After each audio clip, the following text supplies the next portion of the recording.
Hi guys, welcome back to another video. My name is Philip and today I'm going to be showing you part 2 of my car chase game in PyGame and Python. If you didn't see part 1, make sure you click up here. There's going to be a link to it. So let's get started. But as you can see, all the cars have the same speed and it's not really realistic. So we should go ahead and add a key for speed to our dictionary. So let's go up here and where it says new car, let's just go ahead and add another key by typing this, and we'll just call it speed, and we'll set it to a random from, let's say, from 1 to 10. And then down here, instead of 1, we're gonna do cars of I of speed. And before we test it, let's just go ahead and change this random. Instead of 1,000, I'll just put 100 so that we just get more cars coming down to see if it actually works. So as you can see, they do have very different speeds, but the maximum speed is like really fast. So I think we should change the random here to make it a little slower. So what we can do, instead of 1 to 10, we would want to have it from 0.1 to 1, but the random.random doesn't allow decimal values, so we can just do the random and then divide it by 10 afterwards. So this is the same thing as 0.1 to 1. So let's go ahead and test it and see if this works. Alright, and the speeds look good, but as you can see, there are two problems. Well, there's only one problem that we can actually see, and that's that the cars are overlapping. And the second problem is that when the cars reach the bottom of the screen, they just keep going. We can't see them, but they just keep going because we never tell it to stop going. So we should fix that by making it when it gets to the bottom, we should just delete it from the list and create a new car. So inside the for here, of all the cars in the list, after we move it with speed, let's go ahead and see if we got to the bottom, if the car got to the bottom of the screen. So we do an if cars of I of y is greater than 600. Then we want to remove the car from the list, so let's go ahead and do cars dot pop of I, and then what we want to do is add a new car to the list. So let's just make C equal to new car, and then add it to the list of cars. So cars dot append of C. So now every car that gets to the bottom will disappear and a new car will appear at the top. But now there's going to be a slight problem, and the problem is that every time that a new car appears at the top, we got to make sure that it doesn't overlap with any other existing car already. So to fix this, we're going to have to change the new car function by checking for each car on the same lane which one has the lowest Y, or which one is the highest up on the screen. So to do this, we will need to actually calculate the minimum Y value of all the cars that are on the same lane. So we are going to need a minimum variable. So we'll just name it min, and we're going to set it at the start to -150, because in the scenario where there are no cars on the same lane, we just want it to set it to -150, which is what we were doing before for the next car on that lane. So to do this, we're going to need a for that looks through every single car in our list cars. So for I in range 0 to len of cars. We're going to need to ask ourselves if they are on the same lane. So if a new car of x is equal to cars of I of x. Then we're going to check if the Y of that car is less than our min. So if cars of I of Y is less than our min, then we're just going to set min to that value. So min equals cars of I of y. And at the end, before we return it, we just are going to go ahead and set new car of y equal to min minus 150. 150 because we have to place it a little higher than what that highest car was already. So let's go ahead and test this. And we can see that the cars are still overlapping each other, but this is probably because of the difference in speeds that the cars have, which is just causing them to go over each other. So we need to fix this problem. So to do this, we're going to have to compare each car to every other car and see if they're on the same lane, and if the speed of the car that's above the other one is too high, then we're going to have to change the speed to make it so that they don't overlap. So to do this, we're going to have to check every car. So we're going to need a for, but we already have a for here. So inside of this for, we're just going to do another for to compare each car to each car. So we need two fors for that. So it's just going to be the same thing here. And inside of these fors, we're going to have to ask ourselves a couple of things. First of all, you don't want to compare the same two cars. So we're going to have to make sure that I is different than J. Because if they're different, that means that we're looking at two different cars.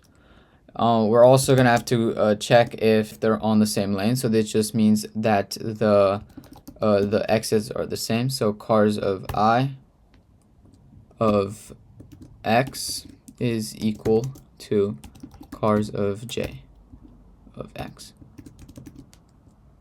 And we have to also ask ourselves if the I car is higher up on the screen than the j car. So to do that, we're just going to ask ourselves if cars of I of y is less than cars of j of I. Less than because the lower the y, the higher up on the screen it is. And lastly, we have to check if the speed of the I car is greater than the speed of the j car and they got too close to each other. But actually, we don't have to actually check the speeds, because if they did get too close to each other, that means that the speed of the I car was greater than the speed of the j car. So we need to ask ourselves if the difference between cars of j of y minus cars of I of y is less than 150. 150 because that was the size of the car. And if that happens, we need to set the speed of the I car to the speed of the j car. So cars of I of speed is equal to cars of j of speed.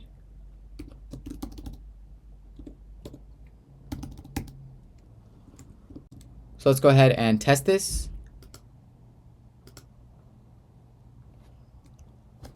And we can see that the cars no longer overlap. So it seems to be working, and that is good. So now let's make it so that if my car hits any other car, the program will stop and it will display like a game over message. So the first step to doing this is just making a function that tells us if my car actually hit any other car. So let's go ahead and make this function. We're going to call it isCrashing. And it's going to have the parameters cars and my car. So the first thing we want to do is we want to get the outline of my car. So in PyGame, there's two really cool things called rect, and the other one's called mask. And what rect does is it basically makes a rectangle around my car. And what mask does is instead of actually just being a rectangle, it makes sure that it's the exact outline of my car. So I actually already wrote the code, so I'm just going to go ahead and paste it. And basically we have this variable called myCarRect, which just gets the rectangle of my car image. And then this dot top left, what it does is it just gives it the exact coordinates as to where the rectangle actually is, which is just my car x and my car y. And then lastly, we have another variable called myCarMask, which just gets the mask of my car. And now we're going to do the same for every car from my list. So we need a for. We're going to do for I in range from 0 to len of cars. And again, I already wrote the code, so I'm just going to go ahead and paste it. And it's just the same thing. It's car rect, not my car rect, and then it gives it the exact coordinates, and then it makes a mask. And now we need to see if the masks overlap.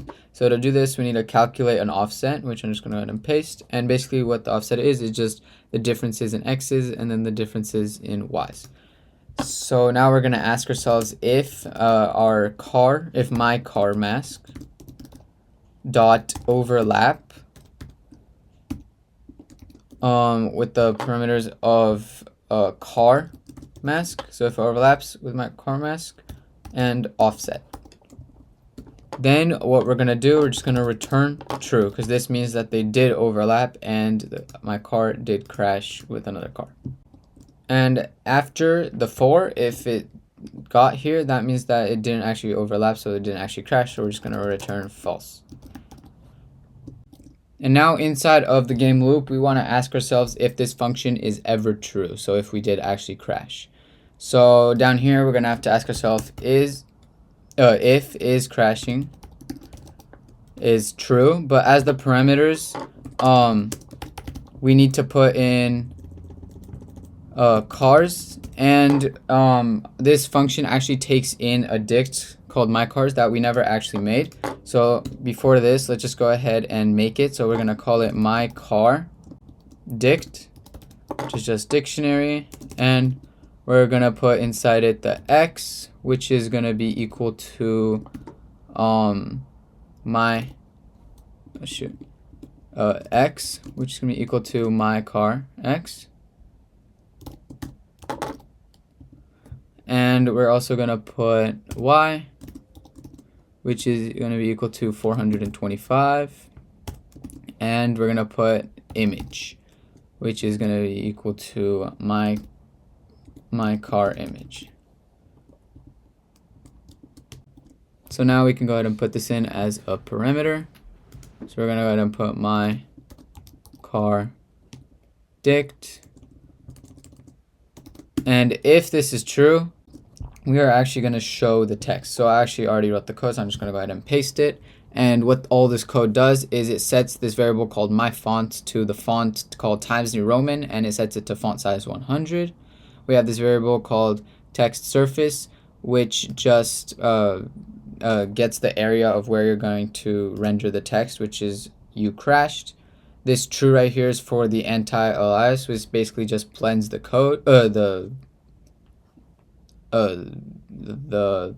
text. And this is just the color here. So 25500 is just going to be color red. And then we have text rect, which also just gives the text a rect. And what we use it for is we also set the center to 400, 300, which is the center of the screen. So this just makes it centered. And then we blit it and we actually display it. And now we want to wait, like, let's say 5 seconds. So we do this by doing pygame.time.wait. And this is, thing is actually in milliseconds. So if we want to do 5 seconds, we're going to do 5,000. And then we're just going to set the variable on to false because we want to stop the game. And now let's go ahead and test this. And as you can see, when I hit a car, it actually gives me an error and it says font not initialized. So this is because at the beginning of our program, I actually forgot something really important, which is just called pygame.init. And what this does is we need it because for some modules, when we use them, we actually have to use this to initialize them at the beginning. Now let's go ahead and try, and it should work now. So when we hit a car, it says you crashed, and it waits about 5 seconds, and then it closes the window. So the last thing we're going to go ahead and be doing is adding a score. So we're going to go ahead and set it to the beginning, at the beginning to 0. And every time that a car gets to the bottom of the screen, we're just going to go ahead and add 1 to it. So, where is it? Here. If the y is greater than 600, so if it gets off the screen, we're just going to go ahead and add 1 to our variable score. So now let's go ahead and actually show this score while we're playing. So right here before the while, we're just going to go ahead and define the function called show score. And inside, I'm just going to go ahead and paste the code that I already wrote. And basically what it does is it has this variable called score font, which just sets it to the default font, score surface, which shows this text score, and it's going to be a yellow text, and score rect, which just gives it a rect, and it centers it to make sure it's at the top middle of the screen, and then it just blits it. So let's go ahead and make it so that we actually call this function so it actually shows. So right before the display.flip, we're just going to go ahead and call the function by doing show score. And now let's go ahead and test it. So as we can see in the top middle of the screen, it says score 0, and then every time I pass a car, it goes up by 1. So that works. And one last thing to change is right now a lot of cars appear, and this is because the random.random is just from 0 to 100. So if we just make it from 0 to 1000, there's going to be less cars appearing, and the game's actually going to be playable. So that's going to be all for today. Thanks for watching, and I'll see you in the next video.